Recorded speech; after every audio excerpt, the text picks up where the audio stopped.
Okay. Hi, everyone. Thank you for being here. Today, our topic is class management, how to manage a class. I want all of you who are teachers to ask a lot of questions from Dr. Love. And you know Dr. Love, she's been here. She she's been teaching for a long time, and she was one of my classmates, one of my first friends in my PhD program.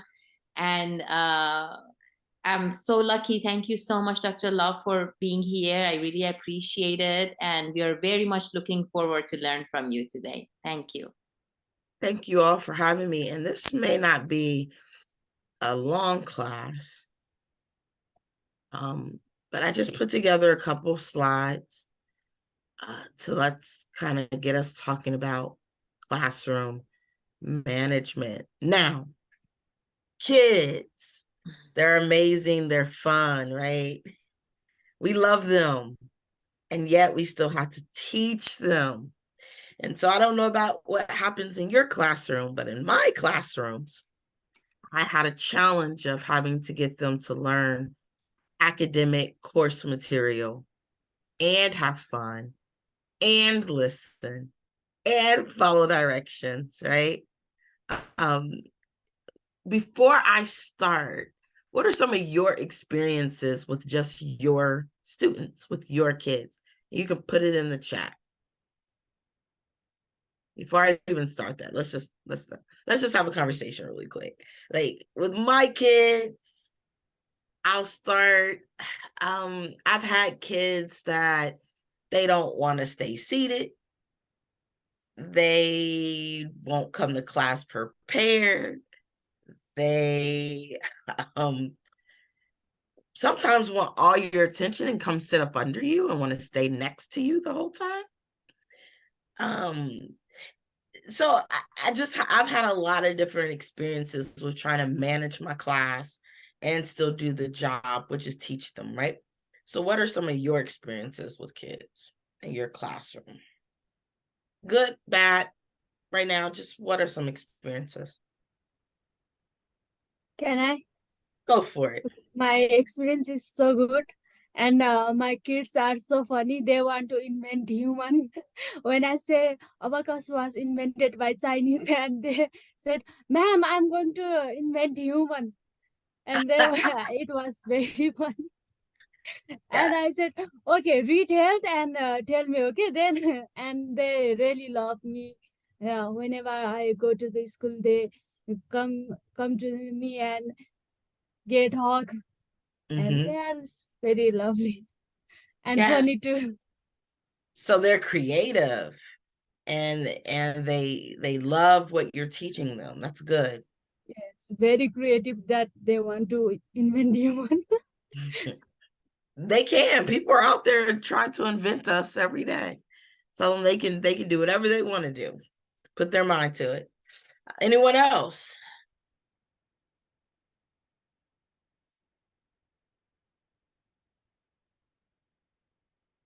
Okay. All right. So let me go ahead and then just start with my slides.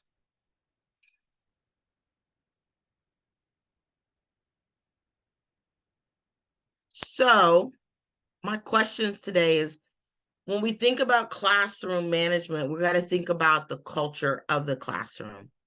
And so what determines the culture? How can we create positive learning environments? What are the keys to successful classroom management? And what teaching methods do effective teachers use? So very just 4 questions, and that's what we're going to talk about this morning. So what determines the culture of a classroom? When we think about culture, we know that there's culture in every aspect of our lives, right? We have culture within our families. We have culture within our siblings. We have culture within our religions. We have culture within our workspaces. And then there's culture also within your classroom. This culture is created by you, the teacher, really. And also it's made up of the lived experiences of the students that you teach. So classroom culture is determined by the manner in which teachers and students participate and common activities. And so if DePaul said, the kids come and they hug and they, want to create a human and they're creative. And so I can say that classroom culture then is one that is a creative, but also loving culture. They feel safe, they feel free to come and be and love and learn. That is a culture that you and your students together have decided to create. And so this culture here and culture here becomes culture here. Climate is different. It's the atmosphere or quality of life in the classroom. And so if you think about teaching, like in America, our classroom climates here sometimes are stern and kids aren't allowed to talk and be self-expressive in our K through 12 classes. The climate is very adult driven versus, democratic and all of us together. And so the climate is the quality of that classroom. It's what's happening in that classroom that allows for kids to feel safe or have creativity. It's determined by how you interact with your students. So some teachers interact with their kids like, I'm going to teach you, you're going to listen.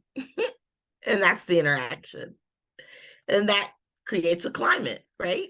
Some teachers interact with, we're going to teach each other and we're going to learn from each other. And I am here just to guide you. I don't know everything. We're going to learn it all together. And so how you interact, some teachers hug, some teachers won't let you hug. Depends on the teacher.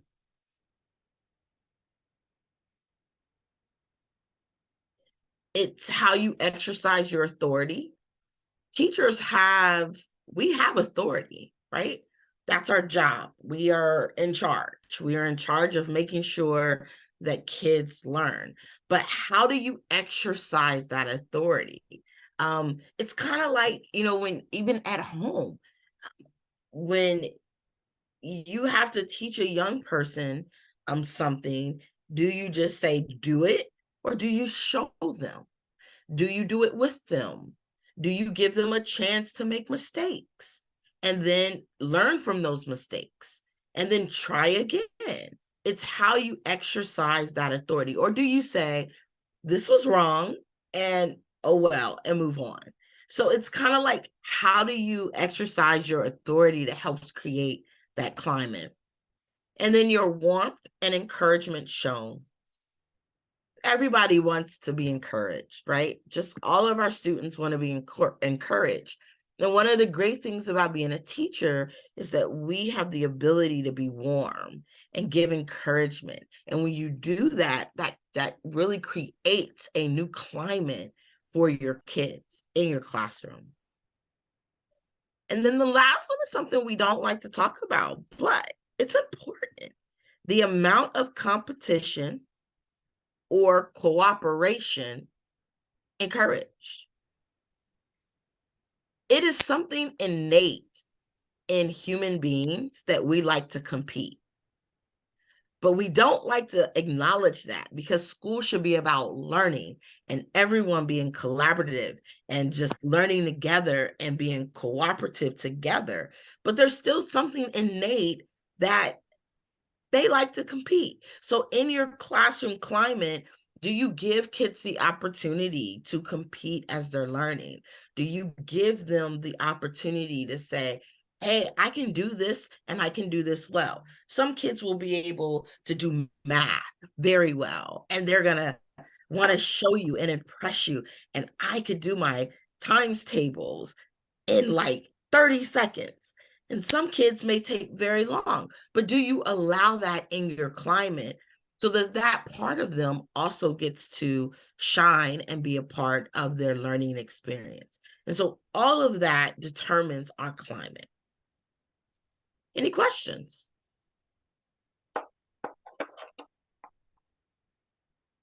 Okay.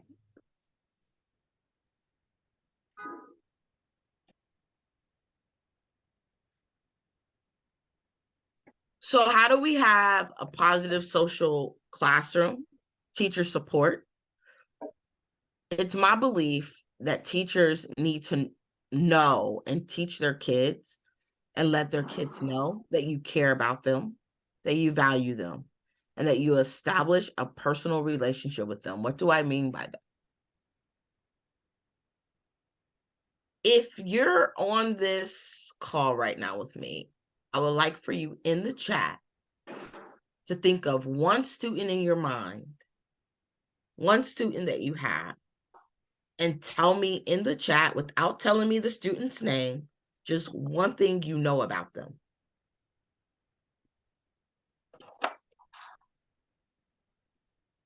One thing that you know about your students.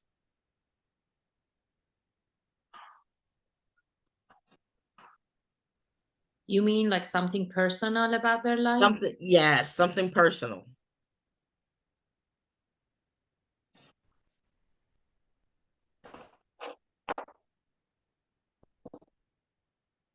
So I put one of mine in the chat. That's something personal I know about a student. Can you put in the chat something personal you know about one of your students?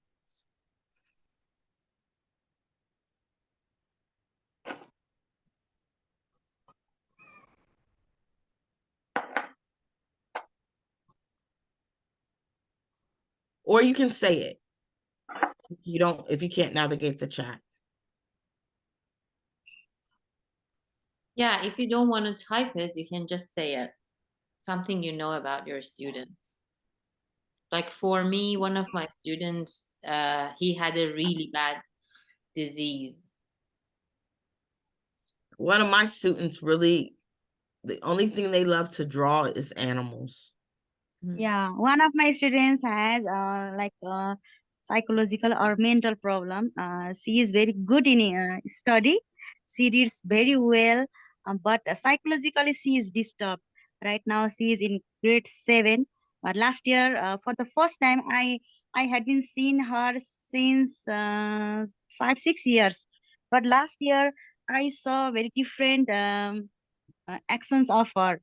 Psychologically she was disturbed, but in our culture that is because of the goddess or something, it is said like that.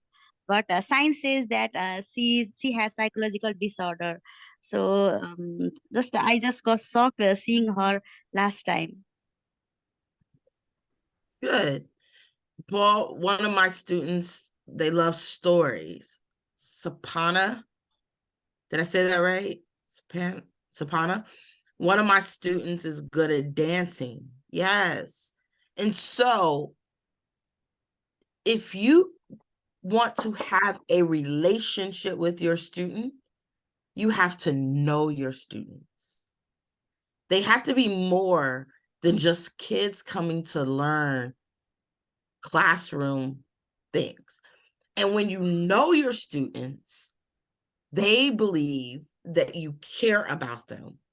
And when they believe that you care about them, they act well for you in class. They do well for you in class. They give you their best. And so sometimes we forget that our students are human beings that have lives that we need to know about. I know, like for me, for instance, when I was like in school, I didn't talk, believe it or not. I didn't talk at all. But I wrote poetry, and there was like only one or two teachers that knew that I was a great poet.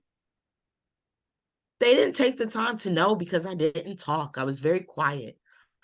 I was always sitting in the classroom. I was learning, but I didn't share. I didn't interact. And it wasn't until this one teacher actually took the time to ask me, like, what do you like to do? And that one question her taking the time to get to know me personally opened me up to now all I do is talk. Opened me up.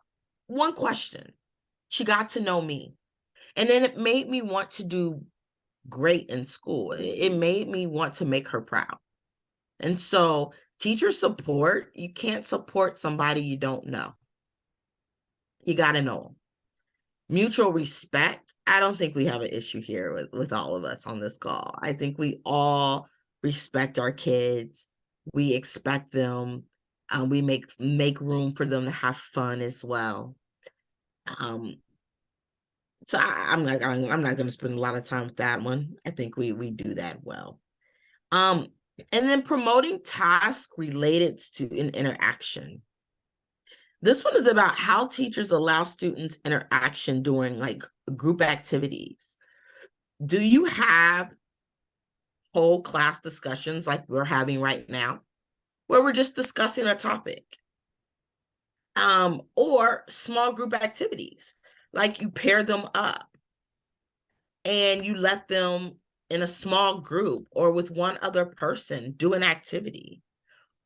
Or informal help seeking. So it may not be that while you're teaching they seek help, but it may be while you're walking around the room or while you're getting to know a kid that you informally help them with something that you've already taught them. And so all of this is dimensions that help promote a positive social classroom climate. And then performance goals. We want kids to learn, but let me say this. Competition, although is innate, to me, is not the best way for kids to learn. I think the best way for kids to learn is mastery. You allowing them to practice over and over and over again until they learn it. You taking the time to let them take as much time to learn what it is you want them to know. Some kids will learn that quickly. Some kids will learn that in a couple of hours. Some kids, it may take them a whole school week to learn it. But the idea is they get a chance with you in your classroom, in a safe space, in a positive space to learn. And that to me is the most important thing. Encourage mastery. Encourage them to keep practicing until they learn it. We can skip this slide. So let's talk about classroom organization and actual. Before we go there, any questions with anything I've said? You have to remind me to slow down and ask questions. Any comments? Okay. So classroom organization. Let's talk about how we actually organize our classroom. The physical. We know that and I think I said this last time I was here, we don't have a lot of furniture. Teachers don't get a lot of like resources, really nowhere. But are you placing the furniture that you have, the desk that you have, or the chairs that you have in a way that it enhances learning and movement in the room? Are you making it to where kids can get up and walk around if they need to? Your desk doesn't always have to be in a row. It doesn't always have to like be uniformed. You can have like pairs together. You can do so many fun things in your classroom that encourages kids to move and collaborate naturally or organically. Pay close attention to your environmental support. Sometimes we put things in our classroom that is just very distracting. We may not think that it's distracting because we're adults, but it is for kids. And so one of my examples is that we would have on our boards, our like chalkboards, we would have chalk, or we would have markers. And I would always leave them like out. I don't know why. I never put them up. I would always leave them out. And so when the kids would get up and have downtime, they would take the chalk or they would take the markers and they would make all these designs on my chalkboard or all these designs on my whiteboard. And I was like, why are you playing with my markers? And they would use the markers up or they would break the chalk. And it was distracting. And although chalk and being able to write on a board to show them how to learn was something I needed, I had to learn that, well, I can't keep that out because when I keep it out, they go and they use it. And so instead of telling them, stop, no, please give me the marker, please don't do that. Can you please not? I just decided to put the chalk and the markers up. Problem solved. I no longer leave chalk and markers out. And so we have to pay close attention to the things that we actually put in our classrooms. Sometimes books, if we're not using them, are distractive. Sometimes paper, if we're not using it, is a distraction. So making sure that what we have out is something that the students need in that moment to learn. Any questions or comments on that?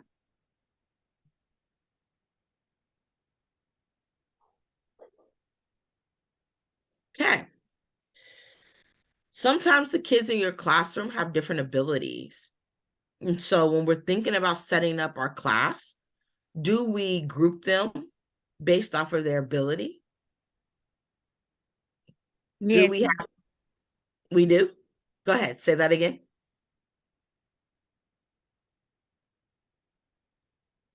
I said yes, we do like that. Yes, you group them based off of their ability. So you put all of your good readers together, you put all of the people working on multiplication together. So that's one way to do it in your classroom. What's the pro? What's good about that? There are different kinds of students that some students like to dance, but some students they don't want to move their body.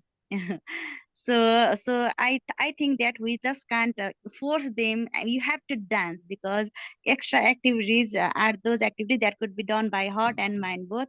So I just don't want them forced to that. You have to dance. Those students who don't have interest on that, they can engage in different other activities. So I just let them to involve in other activities. Good, good. So that's one way to handle it, right? And sometimes, we have to encourage our students to do what we know is good for them. So we put them together so that they can do those things. That's a pro. A con is if you keep them all together based off of what they all like to do, then we don't push them to learn something different. We're not giving them something to stretch themselves. Okay. And so we have let's put them together. And then we have, let's mix them up. Let's jumble them all together. We have people who like to dance, people who like sports, people who like writing, people who like math, and we put them together and we just kind of allow them to teach each other and encourage each other. And there's a pro to con of that as well.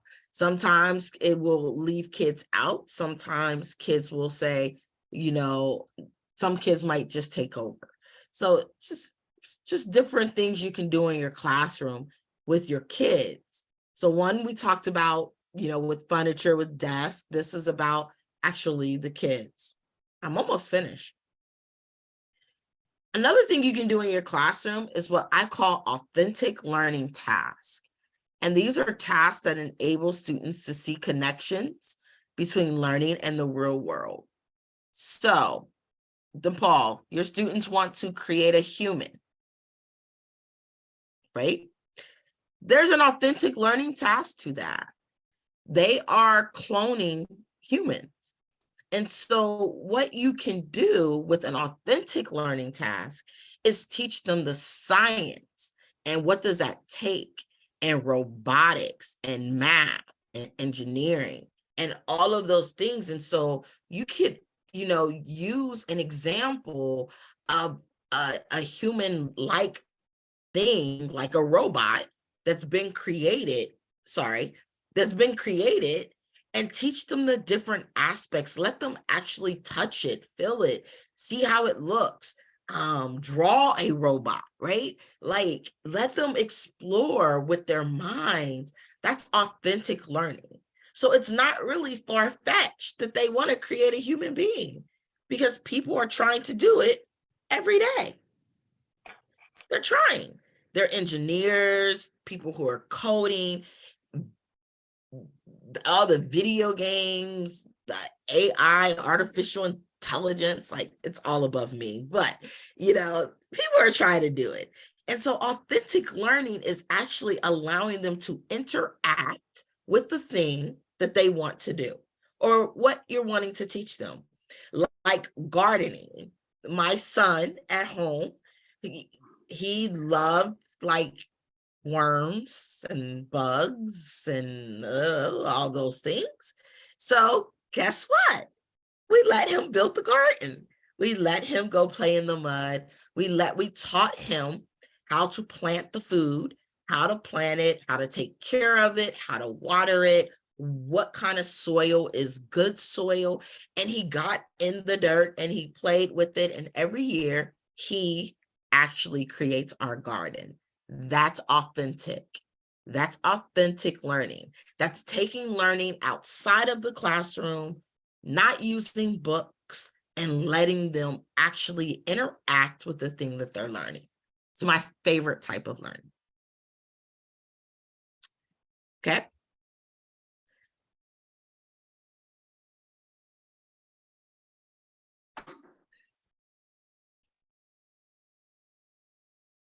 We have a democratic classroom where we allow students more power and responsibility over the classroom. Do you all allow your students to talk and help make decisions? Yeah. Yes. Yes, we let them have some power. Let them share some responsibility in the classroom. That's called a democratic classroom. And it's powerful because we teach leadership when we do that. We want our students to grow up to be leaders, to have voices, to know how to advocate for themselves, right? Know how to say what they need and get what they need. And we teach them this when we have a democratic classroom, when we allow them to use their voice, have power in the classroom, give ideas on activities that they may want to do, give ideas on what they may want to learn. We help them grow up to be people and strong adults that know how to take care of themselves and advocate for themselves. So democratic classroom is really important in terms of classroom management because they take ownership of their class. They take ownership, and with ownership comes, pride, and becomes excellent. And we really want to do this well because now I'm a part of this. I'm a part of creating this, right? And so democratic classrooms are, to me, my favorite. We have choice theory, which is human beings make choices that enable them to meet the need for belonging, power, freedom, and most importantly, fun. Choice theory is a part of democratic classrooms, if that makes sense. So if you're going to have a democratic classroom, it's choice theory that you're probably using, right? It's the theory behind why a democratic classroom is important or needed. We want our kids to feel like they belong, that they have power, that they have freedom, and that they can have fun, because school should be fun. Sometimes it's not fun, but it should be more fun than not. We don't need that one. All right, so do you all have like classroom rules? Yes. Yes, ma'am, we do have. Can you tell me some of your classroom rules? Like firstly, students should, like you said already about the culture of the classroom, like greeting each others, Okay. greeting the teacher, that comes first, and then And students so they should, gotta greet. Okay, they gotta greet each other, greet the teacher. All right. What's another yeah. rule? Another rule is that they should keep their classroom clean, Okay. and they should use polite words, Okay. and in our Nepal, that English language is more becoming compulsory in private schools. So we say that English must be spoken compulsory. Okay. So those are all rules, and all of those rules help make up your classroom management. All of those rules, right? And so we have rules. Everyone has rules. I don't like to call them rules. I like to call them agreements. These are our classroom agreements. We're agreeing that we're going to be kind. We're agreeing that we're going to, speak to each other. But whatever your rules are or your agreements are, you have to make sure that they're a part of the process, that you explain it carefully, that you give them examples, but more importantly, that you practice it.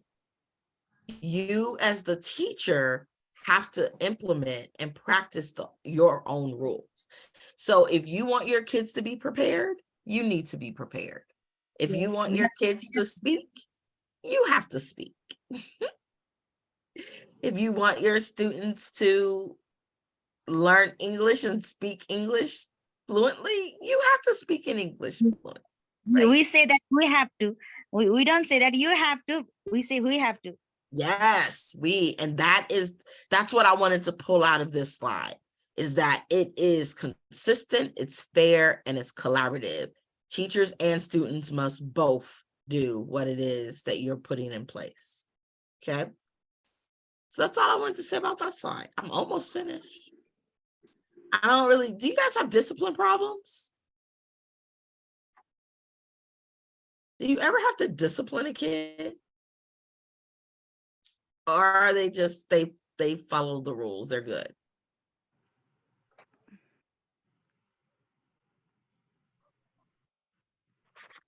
No discipline?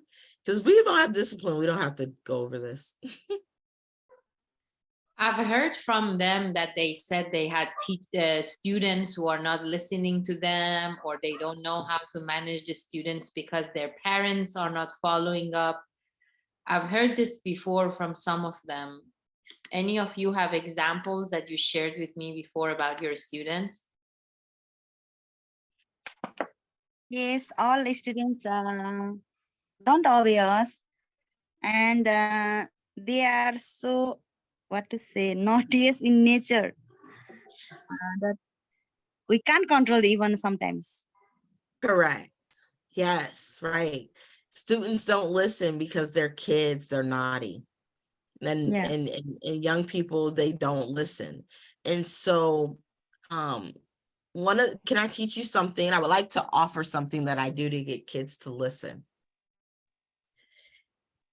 If I need you to listen to something that I'm saying, or I need you to stop a behavior, I don't ask you to do that.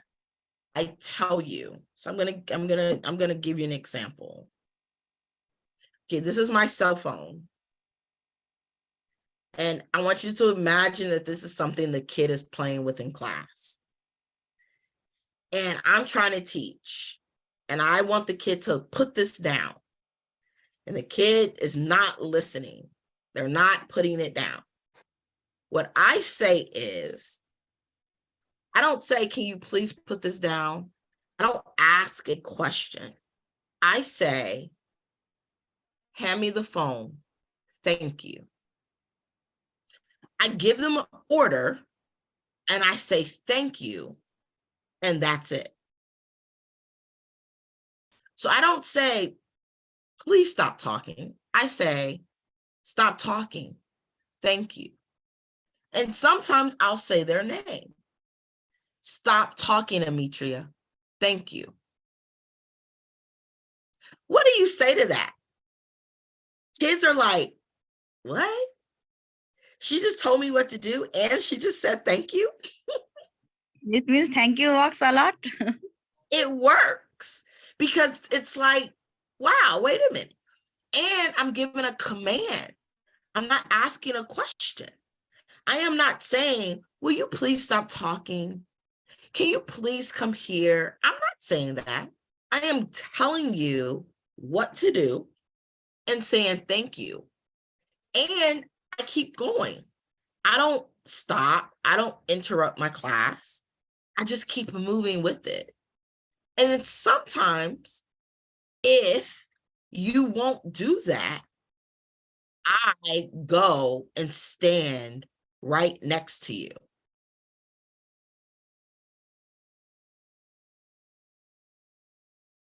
So I go and I stand right next to you because there's something called close proximity. And if I'm standing right next to you, you can't talk or you can't do the behavior that I'm asking you to not do because I'm right there. So I'll just walk around the classroom and just be right next to you. And they're like, why is Dr. Love here? Like, what? And they stop the behavior immediately. And so I get creative in how I discipline our kids, right?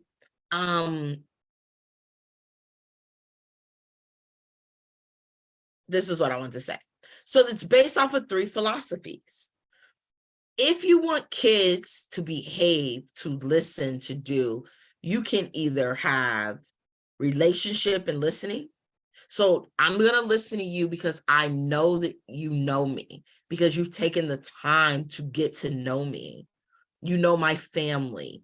You know my siblings. You know my circumstance. Or I'm going to confront and contract, which is what I just taught you. I'm going to say stop, and I'm going to say thank you. I'm going to go stand right next to you until you stop the behavior, and then I'm going to leave. So I'm confronting and I'm contracting. I'm coming and I'm stopping. I'm coming and I'm stopping. Or the last one, which is not my favorite, but sometimes our mischievous children, we have to have rules and consequences. The consequence is this. You didn't do this. We've asked. We have a relationship. We've told you to stop. We've stood next to you. You're not following any of that. Or, as I heard with Sarah, the parents don't help. Parents is an issue in America too. So when the parents aren't helping, sometimes you have to give a consequence and say, we've tried everything else.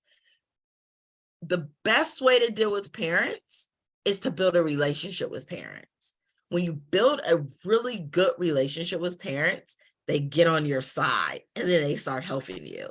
When your parents don't have a good relationship with you, they sometimes hurt us because they don't help us with their kids and we need their help. And so these are the 3 philosophies for student misbehavior that I like to use and I think will help when we're working with our kids in our classrooms. I think this might be it. Any questions? Yeah.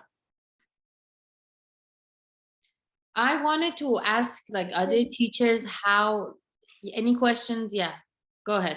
Yes, I have. Go ahead. So what let's should we just do talk. if the student doesn't do his or her homework continuously? Like, what should we do? You know, that's a very interesting question because Dr. Love doesn't believe in homework.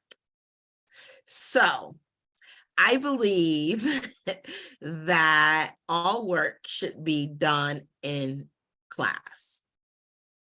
And I'm going to tell you why. We are the professionals. We are the teachers. And when you send homework home, we lose control. We don't know what their parents can help them do. We don't know what life is like at home all the time. And so doing homework, there's barriers to doing homework sometimes.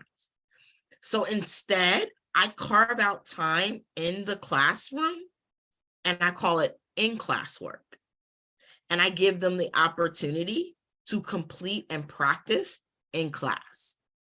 So that might mean that I don't lecture as long, or I give more activity time so that they can complete their practice or homework when I'm there so that I can help them if they need help. Because when we send it home, we don't have any control. But So in our issues, homework, if homework is not given to the students, then the bunch of complaints comes to us, and the big question to the school, to the teachers, why the students are not given homework. Is should be given, must be given. It is assumed in our culture. So what about in US? It is so compulsory? yes. So we have a choice. So if you have to give homework, I would give little. I wouldn't give a lot. That also doesn't work. And if the student doesn't do that homework, so like if you're teaching them math, instead of giving them 20 problems for homework, I would give them 10. And if they're not doing that, as a teacher, know that there's a barrier probably, and give them time to do and practice in class. Because remember, our ultimate goal is for our kids to learn, right? That's our ultimate goal. Our kids have to learn. So if they don't do the homework and we just give them bad markings or bad grades, that doesn't guarantee that they're learning. They still have to do it. So you're either going to do it at home or you're going to do it in class. Either way, you're going to do it. That's my philosophy, right? Either way, you have to do it. So you cannot give so much homework. You can give homework, just little homework, not a lot. Little practice homework. Because homework as is you practice. Go ahead. as you said that if they don't do their homework, then they have to do in class. But our student, Nepali student, are so clever that they will not do their homework in home. They will come to the class and they will do homework. So it will not be okay for school also, and the parents will complain on us. So in our Nepal, the sorry, can you hear me? Yes, I'm Can you listening. hear me? Uh-huh. Hello? I can hear you. I can hear you. Hear me? Okay, sorry. Yes. Okay. In our Nepal, our education is in a traditional way. So that's why I think my internet is unstable. No, That's I why can hear you, DePaul. I can hear you. We can hear you really well, Dimple. Yeah. that's why we have to give them homework and they have to do it in home. And even though we complain about the student to their parents, they didn't just listen us. They just scold us. Why did you why did you why did you make our student do it? Or if we don't give homework, the bunch of parents will come us and scold us. So as a teacher profession, the everyone come to scold us, even principal, coordinator, in charge, parents, and even nowadays student also come to scold us. So what to do about it? We So- all are That's my growing up question. in such culture, traditional culture. Yeah. So sometimes there's schools that say in America where they're like, you have to send homework home. Send it home. But what you do in the classroom with the homework, they don't get to control. Send it home. Let them, but if you know a student's not going to do the homework, I wouldn't give them like bad markings, I still would just make them do it at school too. And if the parent says, well, my kid's not, you're not sending homework, you can go, I'm sending homework home. Your kid's not doing the homework. Because we don't get to control what the kids do when they leave us. And that's not within our control as teachers. So I wouldn't stress out about it. If you are following your culture's rules, give them a little bit of homework. You said you gave it to them. If they don't do it, okay. They still need to practice in class. What I'm trying to get you to see is that you have to have ownership of your classroom and your kids' learning. And we can't put that on homework, right? Like if my kid has homework right now, I may or may not make him sit there and do it. You can't control that as a teacher, right? You can't control that. You don't know what I'm going to do. You don't know if the parent is going to be there, if the parent can even help them with their homework. That's why I don't like homework, because parents usually can't help kids with their homework. So you can give it, and then kindly, if they don't do it, remind them and then have them practice it, and then send it home, send the practice homework home. So it's like, show your parents the homework that we did in class. You need to do this again at home. You can use that technique where you practice in class because they didn't do it and send it back again. The exact same homework. Send it back at home. Practice, send it back. Practice, send it back. Until they are tired of doing the same thing and they finally will say, okay, let me just do my homework. You can also, do you give like extra credit for homework? Do you give grades for homework? What do you do for homework? Just check. You just test? We just check. You just check. So you can incentivize homework. Like if they do your homework, they get a good grade. If they do your homework, they get extra time.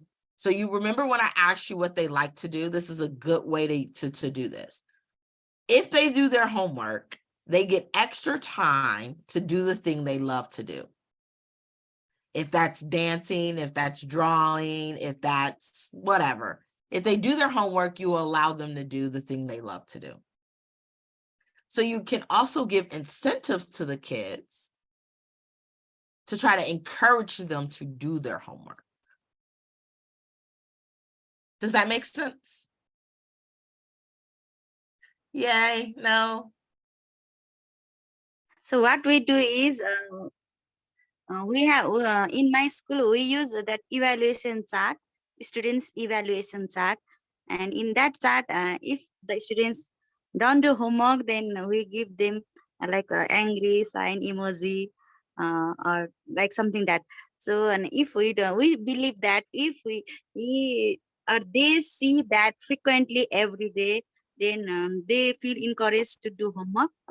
So if we believe that, so we just want to all the students to do homework. So that's why we use that evaluation chart that shows that if the number of angry emoji, if they got, they may feel shy or they start do homework. We just believe that.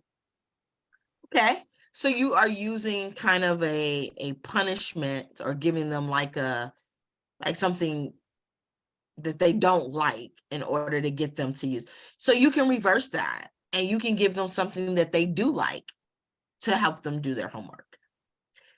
So you can do punishment, but if I'm a kid, remember we were all kids once.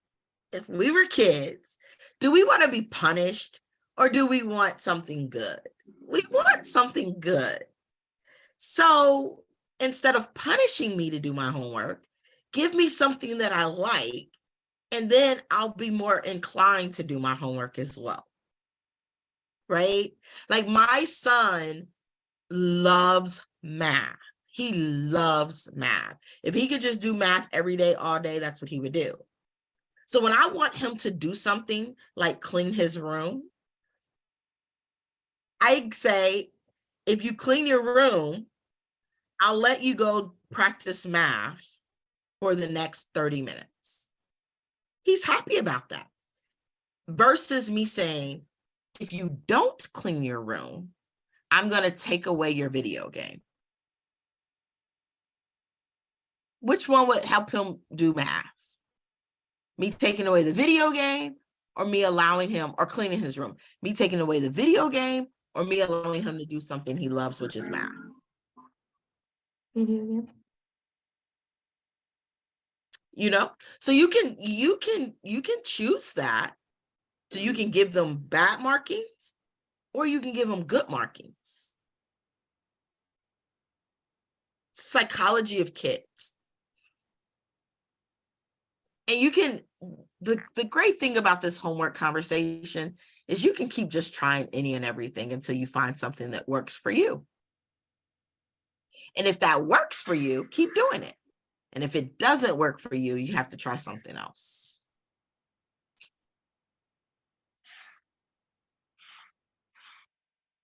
Sabina, do you have anything to add? Any other questions? I hope I helped. I don't know how helpful I am with the homework conversation, but I do want to just assure you, we deal with this in America every day. We have the exact same problem. So be assured that teachers around the world are dealing with this. I may just have a lot of flexibility because I'm Dr. Love now. So I don't have to always follow certain rules. But we're dealing with this every day. We're dealing with this every day.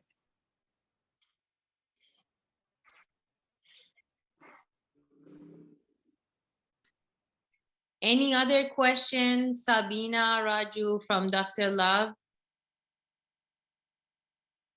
about class management, all the topics she covered today?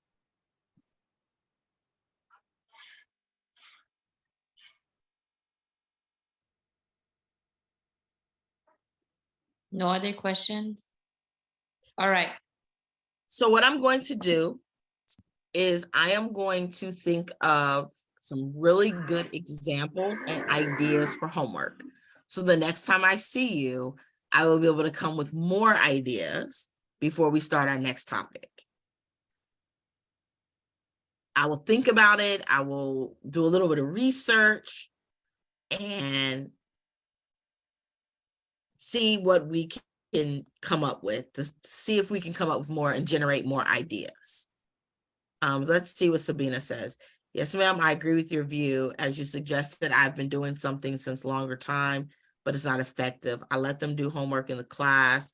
If they not complete, I advise them to complete it at home. But what they do, they come back with doing home. They develop this culture. Yes. And that culture they've developed by not doing homework is speeding, because now your principal is saying they need to do homework, and the parents are saying they need to do homework, and everyone's saying they need to do homework, and the kids are like, no, we're not doing this homework. I get it. I get it. So I'm going to do my research, and I am going to, the suggestion, Sabina, really, you're doing everything you possibly can to get them to do that homework. So we have to think about some ways that we can incentivize homework at this point. And so in order for me to give you good suggestions, I have to know what you are allowed to do, right? Like, I'm not there, so I don't know what you're allowed to do. Like for me, for instance, this is probably not the best example, but candy works. Our kids like sugar. We give them candy, they do homework. Recess, we give them an extra recess to go outside and play. They do their homework. I don't know what you're allowed to do. Does that make sense?